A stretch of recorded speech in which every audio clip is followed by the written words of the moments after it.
10 minutes, and then it's all code for the rest of the group. So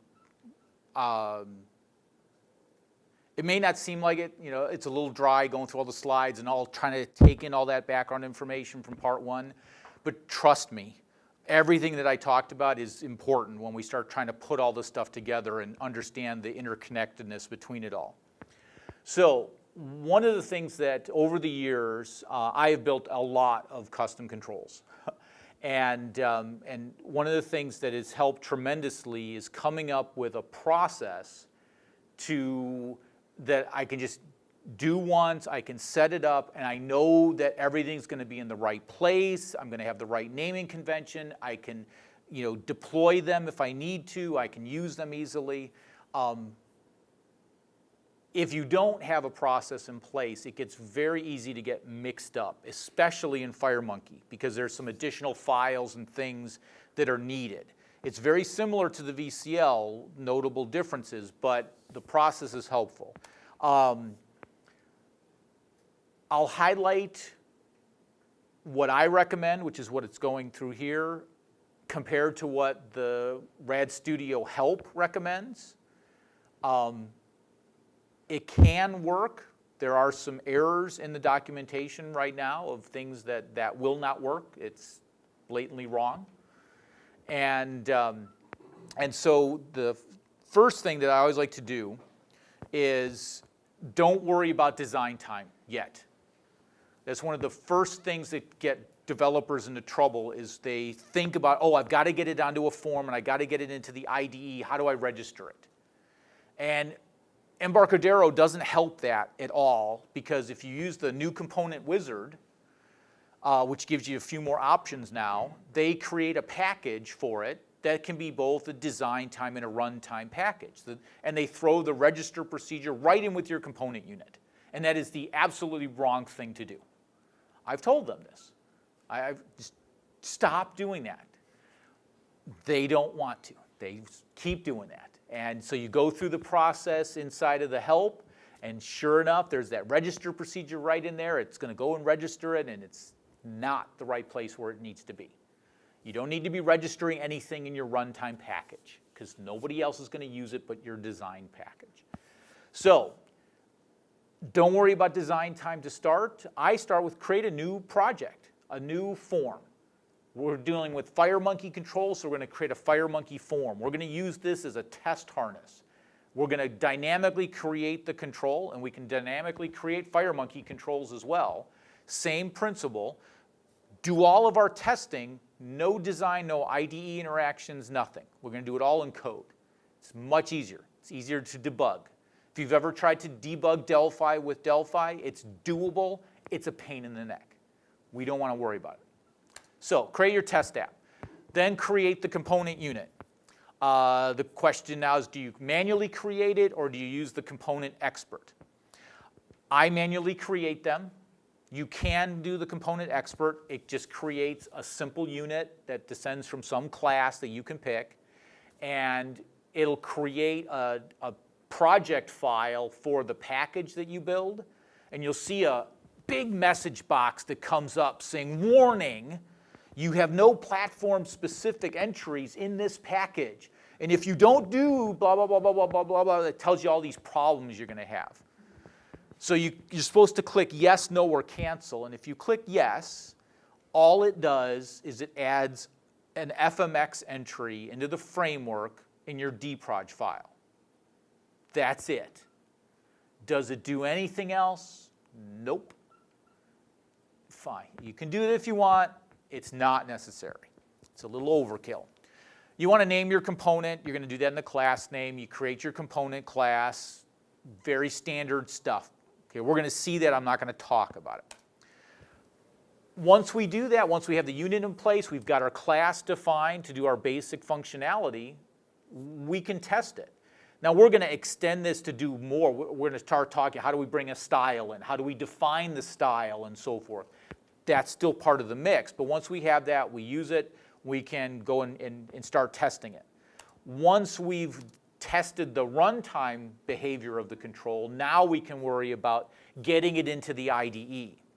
Now, one of the things that's interesting is that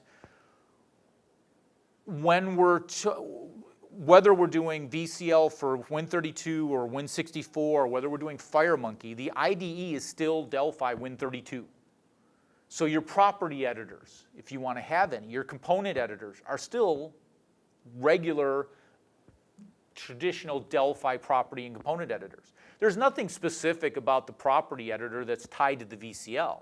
The same property editors can be used for the FireMonkey controls as well, which is very cool. So we can have our right context menus and so forth.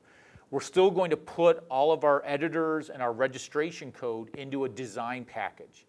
And so that will go to other developers that want to use our stuff.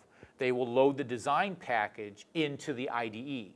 We don't want to worry about doing the runtime package, because the problem you have with doing it shared, if you've never heard this before, if you haven't built components in a while,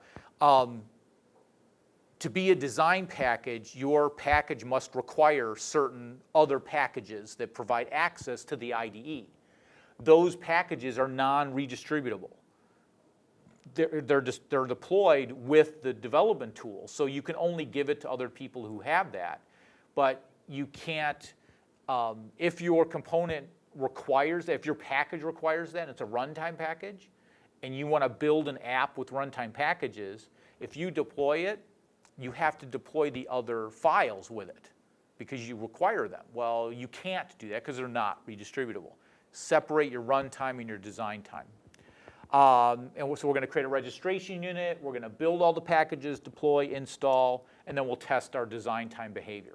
So I want to walk you through what we're going to do. So the first examples that we're going to see are, remember that we had the two hierarchies. We had the shape side and the style control side. We're on the shape side right now. We're going to deal with our own primitives. So let me pull up the IDE here. And I'm going to go to my test shapes. And this is what I actually started with. I created this project, a FireMonkey project, and then I ended up building the component unit I wanted, and then I added the packages and so forth. I'm going to give you guys all the code that I'm showing, so don't try to copy any of it. Just follow along, and you can evaluate it later. But it's the structure that I have is this.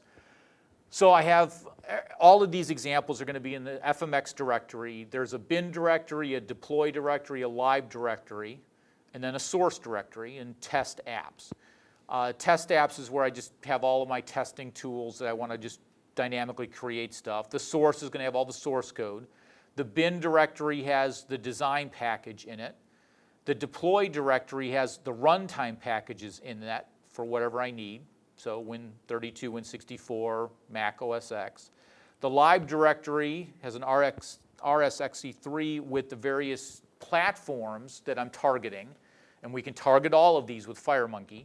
And so here's where the compiled versions of the units are going to be. So we've got C++ support in there as well. The compiler takes care of all of that. These things, this mac.res, this win.res, these are style resources. And we're going to see how they get put together as we move forward. And then the source has all of the source pieces in here. And I've got icons for the components, so we're going to see that, how we integrate all of those in there, the various packages that we have, runtime and design time, and supporting the different flavors of what we want, platforms as well, is all taken care of for us. And then here are the component units. The primitives unit we're going to start looking at is the RK shapes. Now, one thing to note, well, I'll do it when I pull up the code. You'll see this. So my RK shapes unit,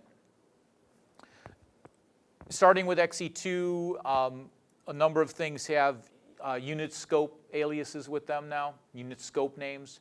So classes is now system.classes, and then all the FireMonkey units are all FMX dot. The VCL ones are VCL dot. You cannot use those prefixes in your own classes.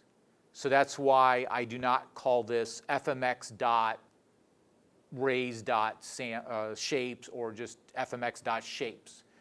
There's basically that's a guideline that comes from Embarcadero saying, hey, we have these set of standard unit scope aliases, don't use them. And so honor their request and don't use them. Okay, so the first thing, I like starting with the primitives because it's more closely related to doing it in the VCL. So to start, your primitives will always, you can descend from an existing primitive. So you could descend from a rectangle if you wanted to. Like if you wanted to override the properties of a rectangle so that you would always have it set up the way you want. Certain rounded corners, maybe one of the sides are off and whatever. You could set that up, override the defaults, create a constructor, and you're good to go. I wanted to create a new shape, a triangle, because I use those a lot. If you think about anything that has a drop-down arrow on it is a triangle. Well, in the VCL, those are all pixel images. You know, it's not necessarily drawn. Sometimes it can be drawn with a path, but it's going to be the path of the GDI and the points that are set up to there. But I want to be more flexible. I want to be able to actually stretch it and have it maintain its shape and be an actual control if I wanted to use it. I'm doing this also as a stepping stone because I want to use this primitive in another control that we're going to build. And so that's the whole point of being a primitive. So to start, because I'm dealing with an odd shape, I'm not just dealing with a rectangle or an ellipse or circle, I need to define what does it look like. And that's going to be done in a path. And there's this class called path data. Can you guys see the code? Fine. Should I make that bigger? I can make it a little bigger.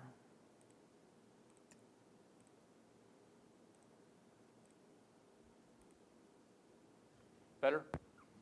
All right. So I've got my path data that I'm going to manage. I'm descending from a shape, so we're going to get all the base functionality of a primitive. So it's going to define a paint method that will also override. We're going to do some constructor, destructor stuff for cleanup. We're going to do a test here. I'll show this, the impact of this. This is actually very important to override point-in objects so that our hit testing works the way we expect it to. And then all these inherited properties come along. I have a note. It's not completely visible, but I'll explain what it means. If you look in the fmx.objects unit, and I highly recommend digging into the code because that's really, you use that as examples, but you will note that almost every one of their shape descendants, when they bring in the inherited properties, they republish them so that we can get them into the object inspector, a whole bunch of them define default directives on there. So the property clip children default of false, and they reset that. And it struck me as odd to see that. And especially because I would go to the constructor and they wouldn't set it to false. So I went up to the ancestor, and sure enough, the shape class already sets it to false and already has the default set. So it's overkill. They shouldn't be doing that. So I don't. But I highlighted here so you guys can learn from that. But there's no need to redefine the default when you're not going to change it. So we're just going to bring all these properties in. So all the clipping that we showed, the fill, the stroke properties are there. That's what's going to be important for us because we want to be able to customize what these triangles look like. And so let me scroll down some more. There's events on all of those. I'll come back to the arrow, but first let's jump to the constructor of the shape. And very straightforward. It looks just like a regular constructor that we have in the VCL. It's because it is. It's the same base class. So it has the A owner, T component, call inherited. Everything's good. Create an instance of our path data. So when we do that, of course, we want to free it in our destructor. Straightforward. One of the things that The path data gives us our storage to hold path information, which is a collection of points that we can connect to and form a closed path if we want. So the way I've designed this is it's a triangle that is pointing to the right. And there's a reason why I designed it that way rather than, say, a triangle pointing to the top. So the baseline of the triangle is going to be the left edge. And the reason for that is that, remember we have a rotation angle for our primitives? We can rotate it. Well, 0 is horizontal, off to the right. So I wanted the point of the arrow to be in the direction of the angle. So when we change it to 90, it's well, it actually would be pointing down, negative 90 points up. So it does the math right. So all I do is I clear out the path data. I move to my first point, which is 0, 0, upper left of my bounding rectangle, because our shapes still have a bounding rectangle, even though we're not a rectangle. Move to the midpoint on the far right edge, the width, height divided by 2. And again, we're going to use real division now, not div, not integer math. It's important. It'll come into play. Then go back down to the bottom. Now I don't need to do the original point again, which is different than the GDI. In the GDI, you have to do the last point, or the first point as the last one to close it. We just call close path. And so now I've done my triangle. What's cool is that it doesn't matter. I don't have to think about the rotation. I don't have to do anything. I just draw it in my box, and FireMonkey figures out the rest of it. So once I've got the path, I now have to paint this thing. Well, I'm going to use a canvas, but not really. This is really starts to, there's not a whole lot of code here. First thing I want to do is I want to update my path in case some properties change, the bounding rectangle, the size changed, and so forth. So I'm going to update that so I have my right path data. This was ultimately, I'm hoping that in an update, this statement here will not be necessary. Right now, T-shape defines a fill property and a stroke property. When the paint method gets called, the ancestor class, well, it's before that gets called because there is no implementation of paint, it automatically copies the subproperties of stroke into canvas's stroke properties. So canvas has the same set of properties that they match. There's also a font, there's also a fill. Well, the shape base class doesn't copy the fill properties from the control into the canvas. So that's what this is doing. So the canvas has to know what fill settings to use to do the next line, fill the path. So in this case, we're saying, okay, take the path data we defined in update path, now draw or fill it. And the pattern is typically fill, then draw. And the reason for that is that if you have a rectangle, given a little visual here, and this is your bounding rectangle, the stroke will actually be wider than the outside edge potentially, depending how wide it might be.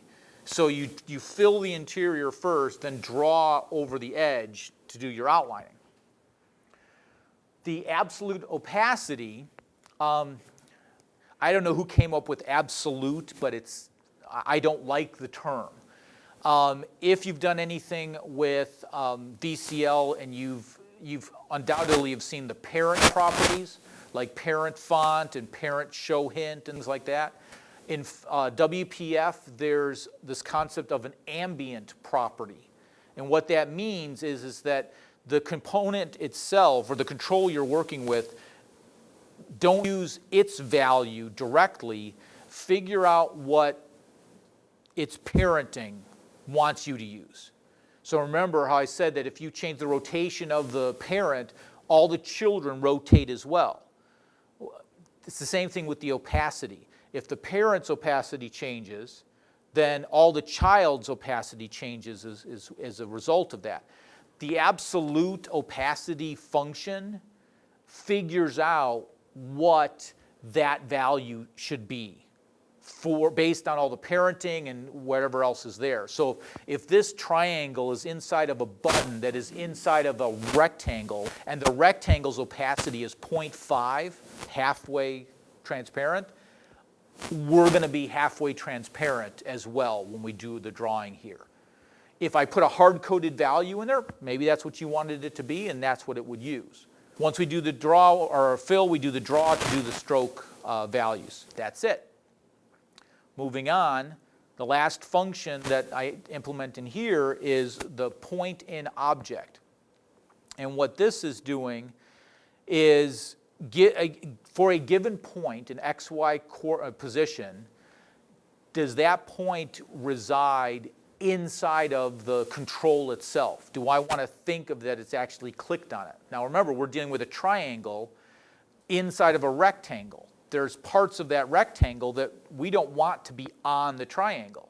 So to do that, I'm calling the point in path function of Canvas and passing it my path data and the point at which that I'm being called with. Run this, and we're going to see what this looks like, and then I'm going to do some experimenting to see the effect of it. And so the first thing, though, that I want to do is hide my arrow. And I won't click the other button there. It should be fine. All right, so what I have here is my triangle class, and I have an instance of it. Now, how did I get that? I jumped ahead and I ran it. Let me show you what it looks like. And I'll even take away the extra fanciness. So all I did is I have the TRK triangle class. I created an instance of it just like I would do in the VCL. I parent it, I set the height and width of it, and I even change where it sits. Go ahead and run this. And there's my triangle. And so the bounding rectangle goes from the upper left over to here, down to the point, down and around. So to illustrate that point in object method, I put on my outer rectangle a click event. So whether or not I clicked on the rectangle. And so let me go in and into my shapes class, and let me go and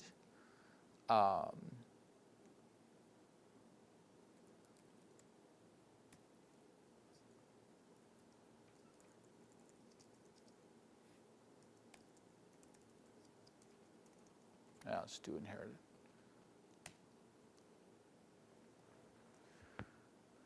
So if I click on here, I get my message. If I click on here, I get nothing.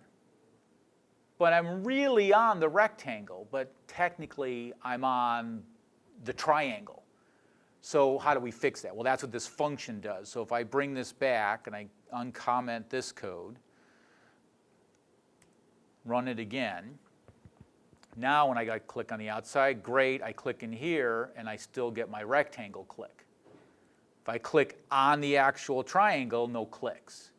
So be sure to do that if you build your own custom primitive. It works very nicely. So then, let me pull back in the rotation and the opacity so we get the full effect. So I can see partially through it. It's on the rotation, rotating down. So 90 degrees will be straight down, 180 back, negative 90, or 270 will be up to the top. Of course, we can extend this even more.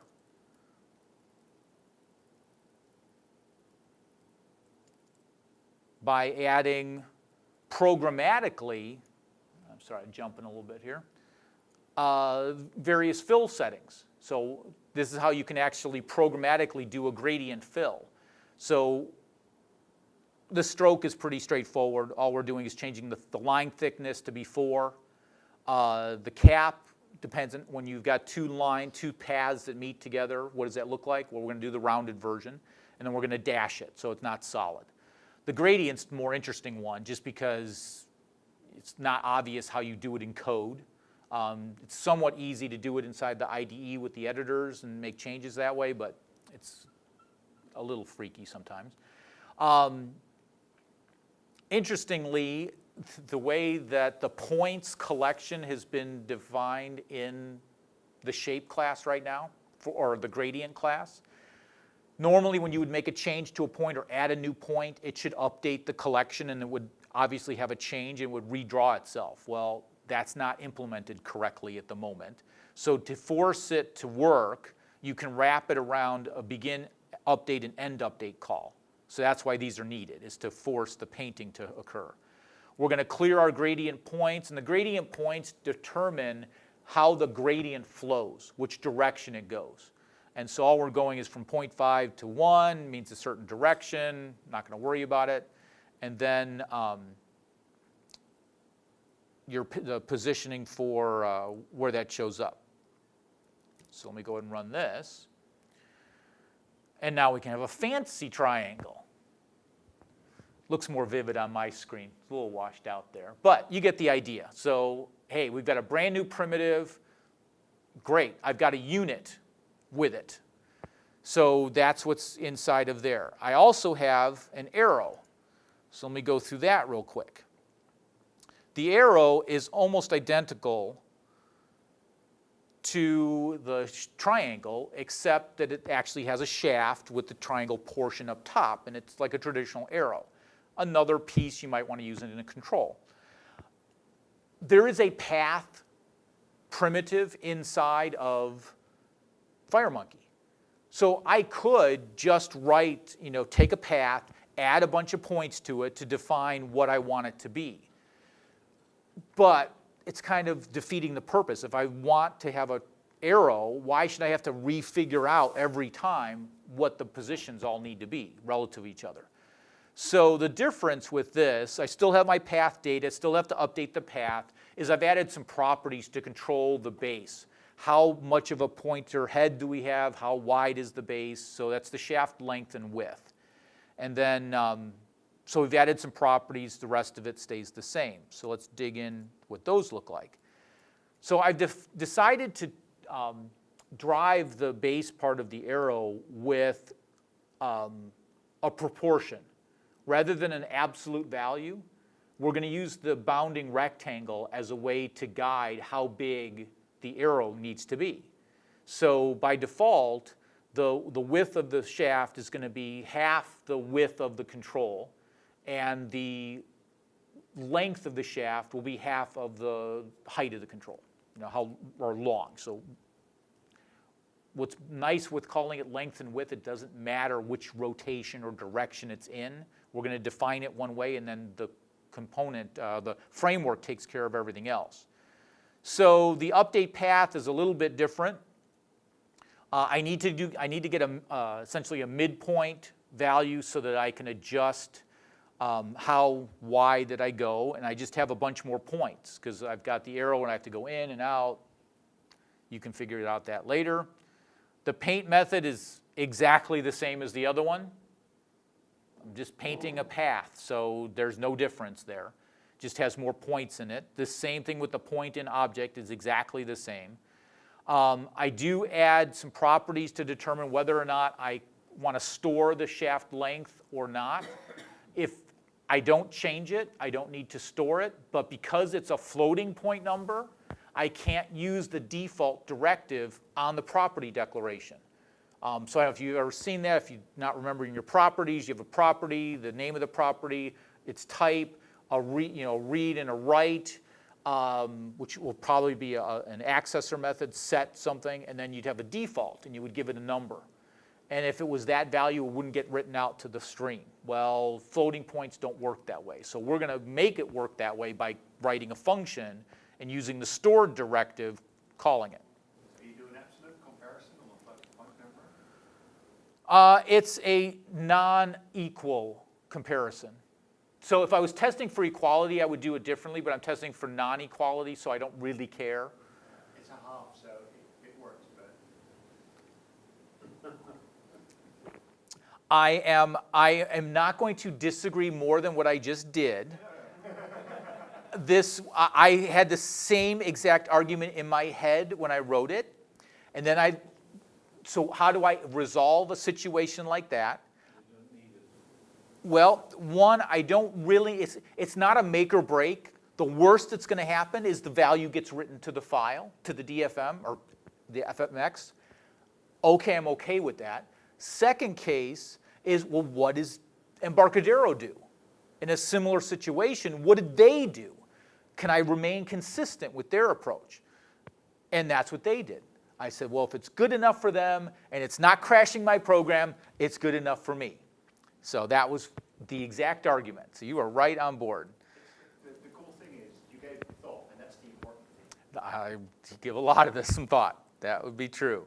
So interestingly, for the shaft length and the width, when I'm setting them, if the user changes them, a couple things that we need to do. I want to make sure that we set the range, some constraints. It's a percentage. Setting the length to 1.8 is going to push it in front of the tip of the arrow. We don't really want that. So I rein all that back in. This looks like a traditional property value. I'm going to make the change, set it, and then repaint the control. There's no invalidate. It's just repaint, which is nice. It's a lot easier to manage. If you've ever done any VCL stuff, you're always thinking, okay, is it invalidate? Is it repaint? Is it update? And then is it update frame? And all the complicated things. The last thing in this unit that you won't find in any of the doc that comes with all the examples that they give is this last statement. This, in the initialization section, a call to register FMX classes. When we're talking about FMX custom controls and things that we're building, certainly primitives and styled controls, the point of building these is to not only use them in a form directly, but to also use them in a style. And we're going to move to that quickly. When we do that, our control that we're customizing, like the group box, for example, we could put a button inside the style definition for the group box. Maybe we want that to be the header. It's not going to do anything. It's just we want that look, for example. Or maybe we want it to do something. The group box code, when it goes to load up this style, well, the style is like a DFM file. And when FireMonkey loads that up, it instantiates all the classes that are inside of that style.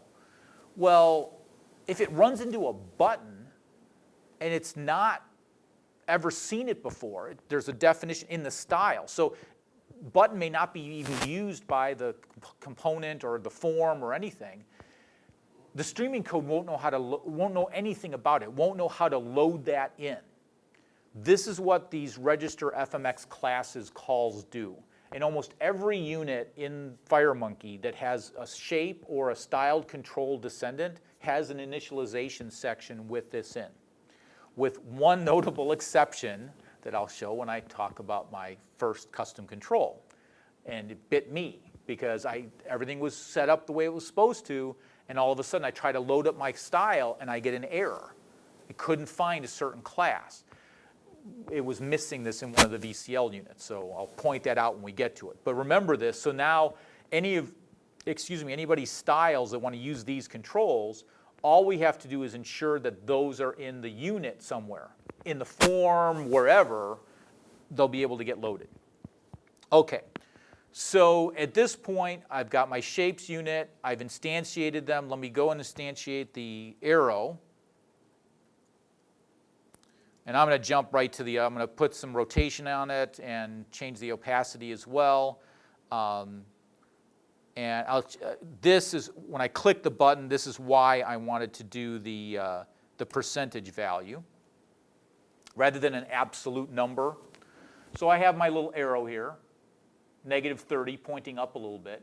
When I click on this, I'm changing the size, and it just adjusts it. Now I can also make it bigger, and the percentage will stay the same. So as I stretch it and resize it, it remains in that same proportion values. So I don't have to constantly tweak to get the shape I want. Set it once and it'll scale. So that's another way of looking at that. Okay. This is great, runtime behavior. What about getting it into the palette? That's what we want to do next. So in the source directory from all of this is where you're going to find all these pieces. We've already looked at the shapes unit. The other source file that at this stage we want to look at is the DPK for the raised samples FMX. And this is pretty common of how I name things. I have one DPK file for the various versions of Delphi that I want to support. Rather than put raised samples FMX 170, which is it used to be called the VCL version number.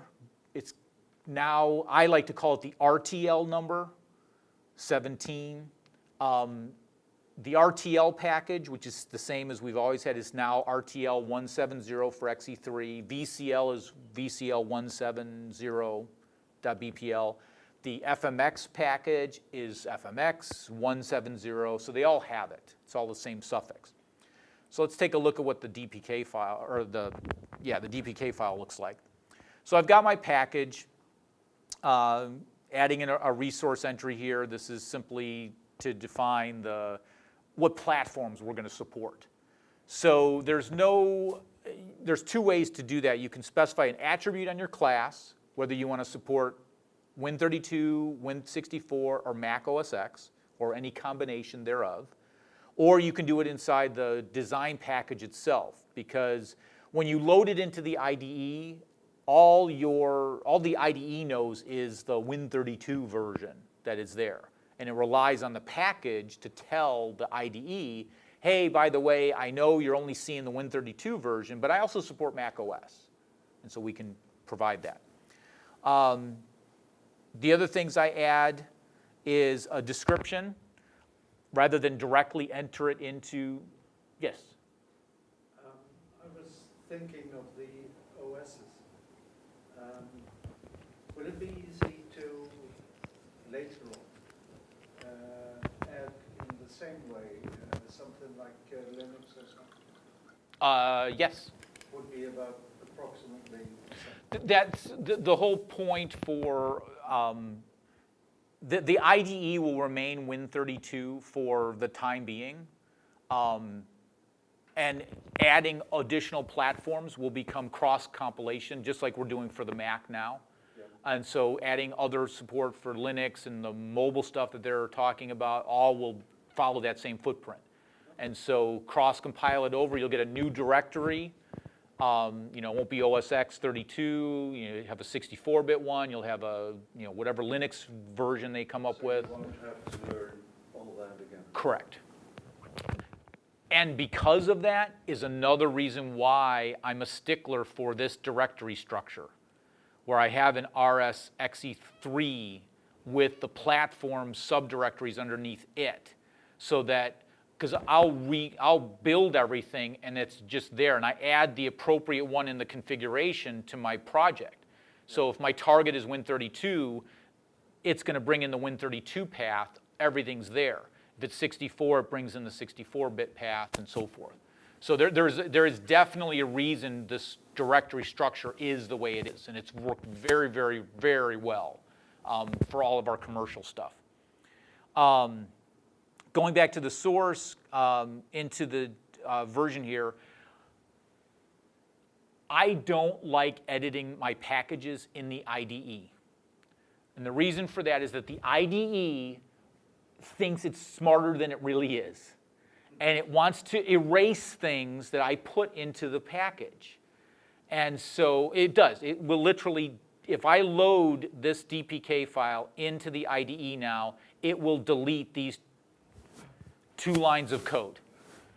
Irritates me to no end. Drives me crazy. So I don't do it. I don't load them I don't need to.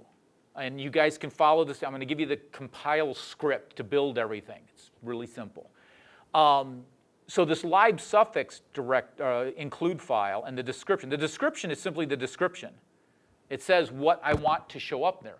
But all of my packages, the runtime and the design time package, all say the same thing. I don't need to duplicate it in each one. change it in one file, they all use it. The lib suffix is the same way. In order to migrate from one version to the next, if you're dependent on runtime packages, just like VCL right now, the DCP file has the symbol information for your package, and then the BPL has the executable code for that package. What you link against is the DCP file. Well, the DCP file is just RTL, VCL, FMX. It doesn't have the number in it. So when you migrate your project from XE2 to XE3, you don't have to go in and edit every single one of your references from VCL 160 to VCL 170. Embarcado's been doing that for many years now, ever since Delphi 6. They've had that capability. Not everybody utilizes it though. You still see vendors deploying separate versions for every version of the IDE. You got like 15 different DPK files. You don't need it. One DPK file will be fine. And so to do that though is I need to, when I output the file, the BPL file, I need the suffix on it.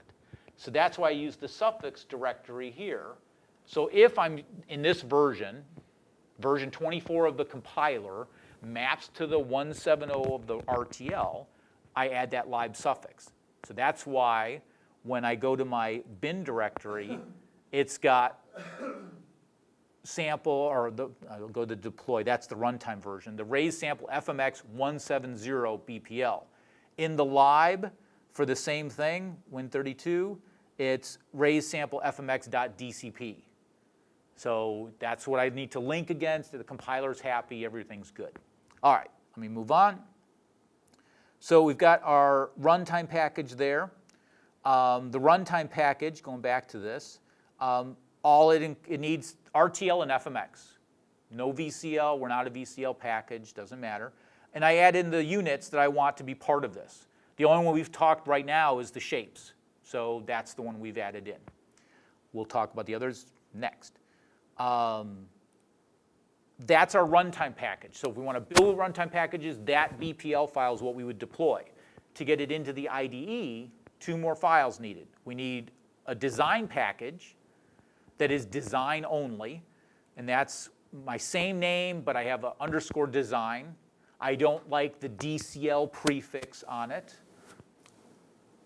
I'm bringing in, this is where the images come from. It's in a DCR file. It's a component resource. There's an RC script in the tool palette directory.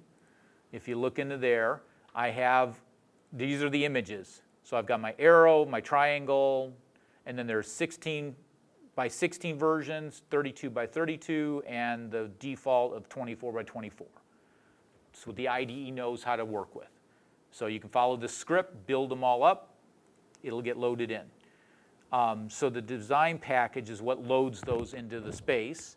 Skip all of that stuff, do the same thing. The only difference now is I'm requiring my runtime package. Makes sense. I don't need the 1.7 here either, because it's the DCP that it's requiring. And then I need to include the registration unit. And the registration is the second file that's needed. And what does the registration unit look like? Well, it's pretty straightforward. It's going to do the register call. So it has to be named register. We register the component same way we do in the VCL side. It's the same function. Giving it the name of a palette page we want to use and what components we want to register. So this is what's going to show up in there. To compile all of this magic, I have a command file. You can look at it at your leisure. I use the command line compiler to compile everything. What's nice is you can look at it and you just need to set up where your IDE is installed, well, where the command line compiler is. Once you do that, I can just go and I run it as an administrator because I copied the runtime package to my system directory, so it's on the path. And then that's it, I'm done.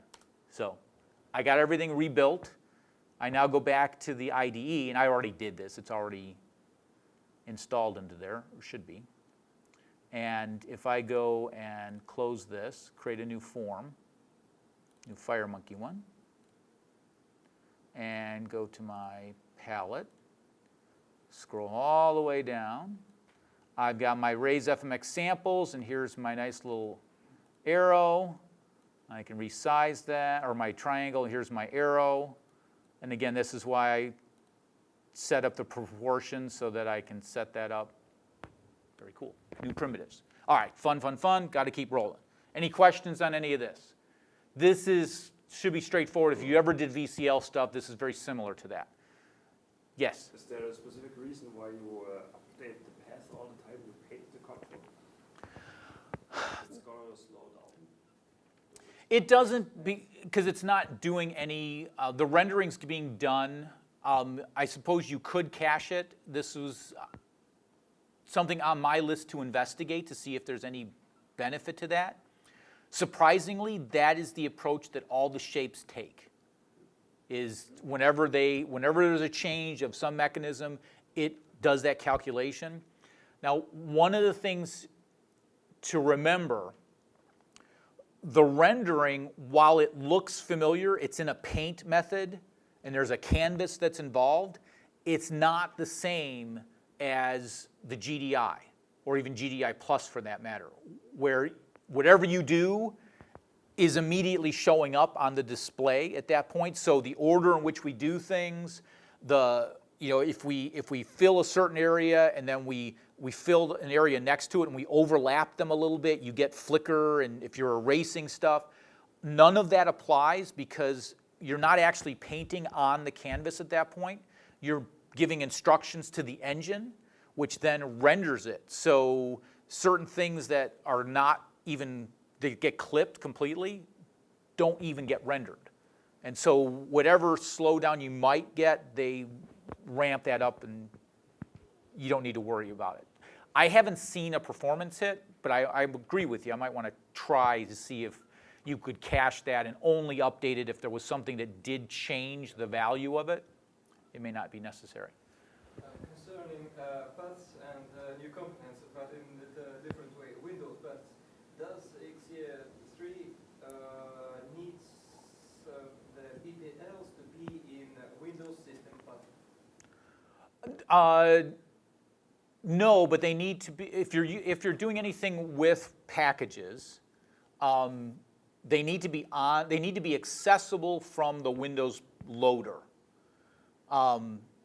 Basically, it's a library. So the DLL loader is going to look in the current directory. It's going to look on the system path, and it's going to look for things. So one of the changes that was made in XE3, well, it's actually XE2 as well. XE2 is what started it.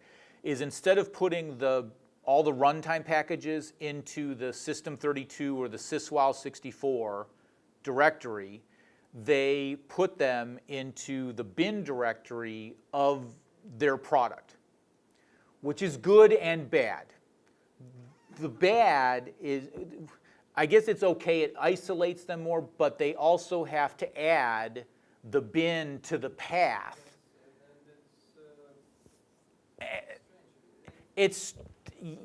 You're not going to get an argument from me. I agree with you. In case they finally get rid of this. The interesting thing about it is that the path is being edited in a couple different ways. Sometimes the things were getting added to the end of the path. Sometimes they were getting added to the beginning of the path, which I hate. I understand it because you want to be able to find it. And if there's older versions on the path, it needs to be in front. But it's in front of the system path. It's like I want that one to be the first place that it looks because most of the libraries that our apps are running are coming from Microsoft. Then we can go to the other ones that might be needed. So, I mean, does it need to be there? No, but because it's a DLL, it's got to be accessible by something, the Windows loader and so forth. Okay, so let me close this down. Next thing is let me pull up my test spinner. And so the spinner, if you ever see me do a VCL component building talk, one of my classic components is the spinner. It's a display area, shows an integer, there's an increment and decrement buttons on the side of it, and then it shows all kinds of different capabilities of what a VCL control can do. So I said, well, I've got to do that for FireMonkey, but let's ramp it up a little bit. So this is that's where the triangle came from, so I wanted to use it. So to start, and I want to make sure I cover enough of both, but if you're going to build a styled control, there's two ways to start. Technically, you should be able to create a new project and drop down a style book and open the style book up and have at it. Figure out, okay, what do I want the pieces of this thing to be? And you're going to visually design what you want the controls UI to look like. So maybe I want to start with a layout. And so I want to find a layout, and I want to put that in. Of course, this ain't going to work right. It didn't work. Didn't do anything. It's a bug. You won't use this. I'll explain why in half a second. But the intent is you should be able to design it. I can go in here, let's say I wanted to put 2 buttons. So I get a button, and I have to drag it over here. So I drop my button in. And so then the button, I can say, oh, okay, well, let me make that align to the left. And I've got a button, and I can change. Of course, it doesn't update right, whatever. So I can start sizing things, and you get the idea. I start laying out what I want to have in there. And I can use controls. I can use primitives and controls to put all this together. And so, for example, I can even take...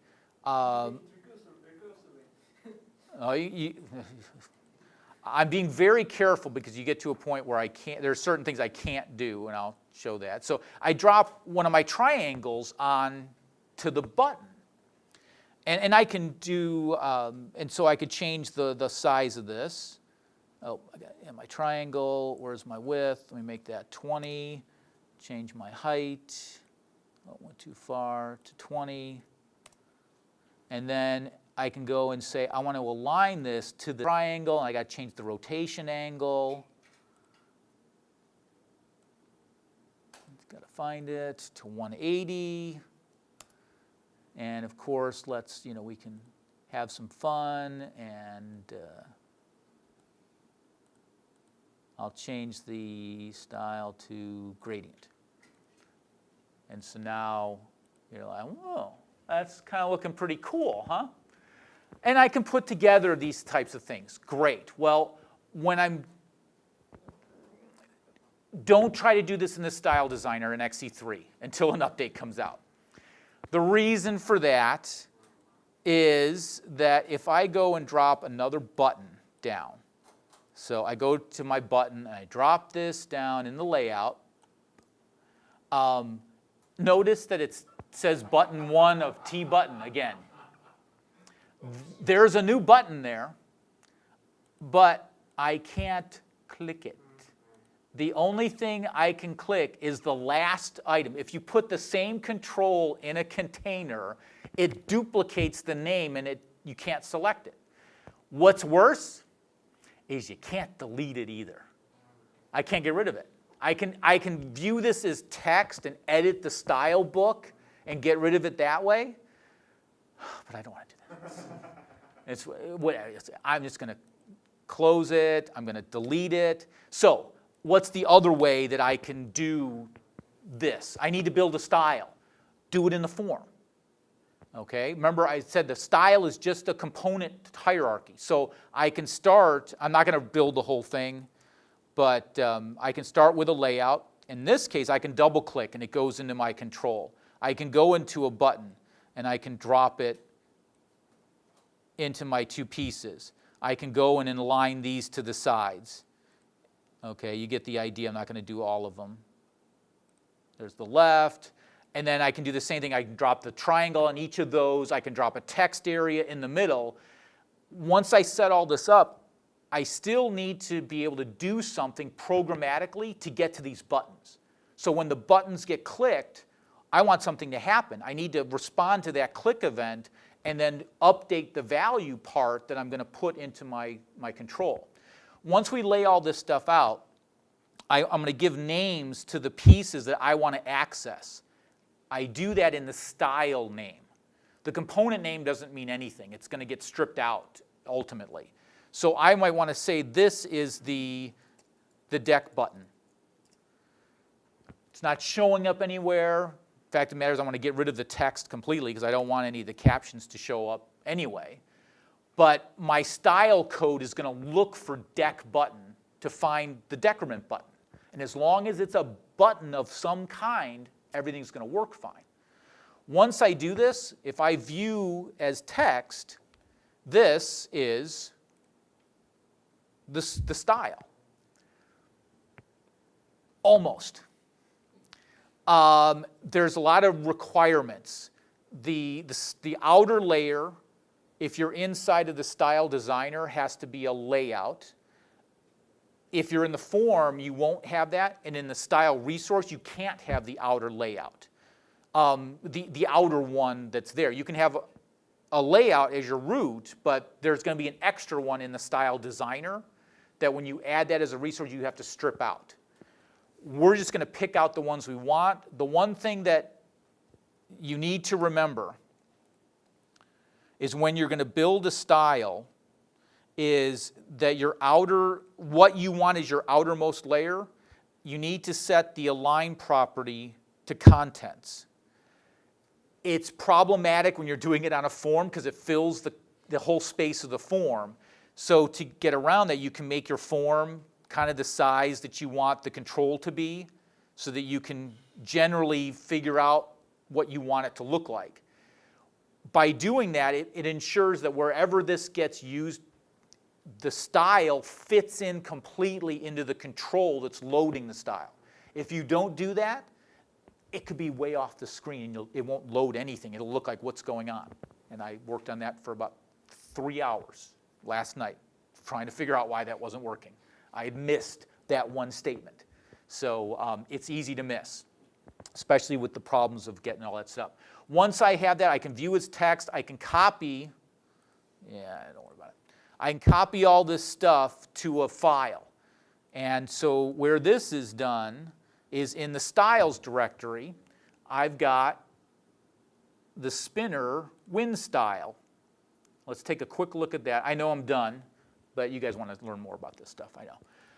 So the outer layout that I have, I'm going to give it the style name. And this is a default style name. Remember, the default name is the class name without the T followed by style. So my class is trkspinner, drop the T, add style at the end of it. So now all of my rkspinner instances are going to find this style. It has all these settings. I've got the corner button was the control that wasn't registered. So whenever it tried to load this, it didn't know what corner button did. And so this is the first thing was setting up all the style settings. It's just streamed code. It has the triangles, everything in it. But there's no code here. There's no functionality. To get that, we have to look at the actual code. Close that down, go to my spinner. Oh yeah. We're playing with fire now. All right. To be honest, there isn't a whole lot that goes on in this control. I'm a styled control. I've got a couple properties. I've got references to the buttons that I want to respond to, the increment and decrement buttons that are somewhere in my style, and the text value that I want to update, and then I need to respond to that. So all of this magic is all done in the get style object and apply style. So let me scroll down to those. Here's how we bring in the resource styles. So if I'm compiling for Windows, I bring in the unit name .win.res, and I bring in the Mac version if I'm doing for Mac. What's nice is we could totally change those. The Mac version could have glossy look, aqua coloring, or whatever. Windows version is going to look whatever makes sense on Windows. That's how you make the distinction. Getting the style object, we're going to look for the style that we set as the default. if our style lookup property, which is inherited, if that's some other non-empty value, well, it's just going to use that to look up some custom style that was done in the style book. If it's not, if it's the default, we're going to load it from the resource. And we're going to look for this name. Well, because we added it as a resource in the $R, that's what brings it in. We then pass that along. Once the style is loaded, the virtual function called apply style gets called. This is where we connect our code to the style pieces. So the first thing we want to find is, okay, what's the decrement button? Is it in my style? We're establishing a contract, is what's called here. I'm looking for a specific named style entry. If a user decides to customize this and they don't include this style value, my code's not going to work right. So whenever you look for a style, if you're going to find a style resource, you need to document to users of that control which things you're looking for. So in this example, I'm looking for dec button, increment button, and value. And they need to be of certain types. They need to be a button descendant or a text. Once I have those, if I find them, I assign event clicks, event or on-click event handlers to them so that when they get fired, I click the button in the style, the component sees that, responds to it and says, oh, change the value up or down. Changing the value stores off internally what it thinks the value needs to be, then calls apply style, which was the code we just did, which pushes the data back in. So it's a conduit between the two sides. And again, we have to register the classes. There isn't a whole lot there. What's neat about it is when I go ahead and run it, I've got my fancy little spinner, and I can click on it, and I've got my triangles in there, and everything's working just like it's supposed to. I do the same thing with the dialog buttons. I got to restart the IDE, but last thing I'm going to show is that style designer. She don't play too nice sometimes. I've added these controls, the dialog buttons or the spinner. Resize that, and then the dialog buttons one is an OK cancel button combo that when you run it on a Mac switches the order. And so that's another thing that you can have the same control and just automatically changes it. The code doesn't care. It's just looking for OK and cancel and displays a style change. OK. Crammed a lot in there. Think we all this, changing the new styles. Everything I showed here, you guys will get the slides, but I already explained all of this for you. Couple wrap-up things. Use styles when you're doing that. It's really where the power comes in. Use them appropriately. Be sure to document all your contracts. Use primitives for your painting whenever possible, as we showed. And then build them up. Use all your pieces together to build it visually as a composite. And that's all I have. If you have any questions, feel free to send me an email. Just in case, you have just one style property, a style name property, and when you set up a style name spinner, you can't override buttons style with some other style. Yes, am I right? Like from a parent, if I want a wall form to be with some kind of style to make buttons look different, the spinner will change because it has its own style named hierarchy or something.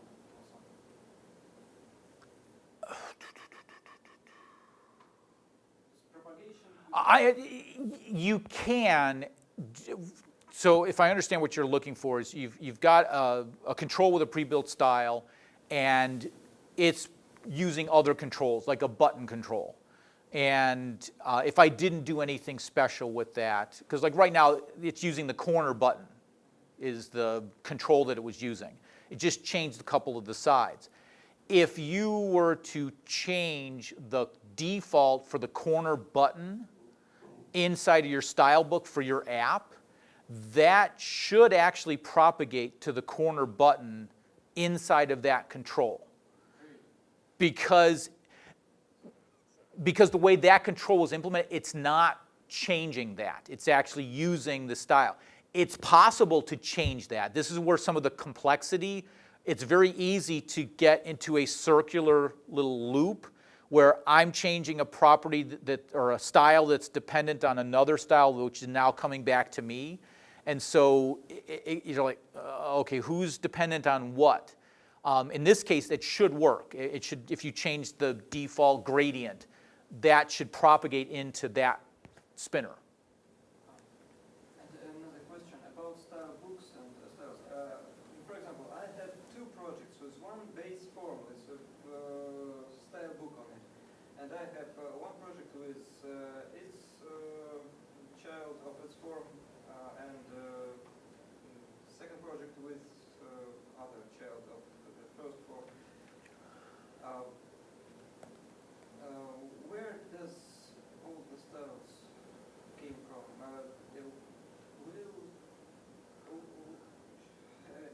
I think I know what you're. I don't know. I'm not a huge fan of form inheritance, so I don't use it all that often, just because of some of the potential issues that you can run into. Yeah, it should work because all of that in your descendant, it's still going to have access to any of the ancestor style books from what it inherited, and where it's done is in the T-styled control class in the FMX controls. If you look in that unit and look at that class, you can find where it actually gets the style, how it loads the resource. You know, it travels the chain of, it goes up to the parents and looks at each child and so forth. What I don't know is if being in an ancestor form, if it's getting masked by the child style book, one that's in the descendant or not. That I don't know. But you could certainly track it through there.